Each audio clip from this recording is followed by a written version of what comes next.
सही मुस्लिम की हदीस अल्लाह के रसूल जनाब मुहम्मद रसूलुल्लाह सल्लल्लाहु अलैहि वसल्लम ने इरशाद फरमाया,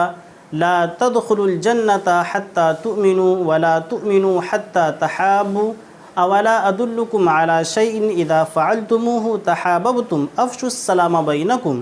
कि तुम जन्नत में दाखिल नहीं हो सकते जब तक कि ईमान नहीं लाओगे, और तुम कामिल ईमान वाले नहीं हो सकते जब तक कि तुम आपस में एक दूसरे से मोहब्बत ना करो। फिर आपने फरमाया, क्या मैं तुम्हें वो बात ना बताऊं कि अगर तुम उस पर अमल करो तो आपस में एक दूसरे से मोहब्बत करने लग जाओ। वो ये है कि आपस में सलाम को फैलाओ, सलाम को रिवाज दो। नाज़रीन,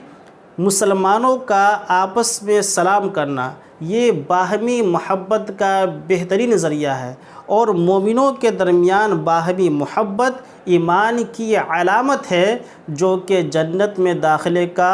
सबब है।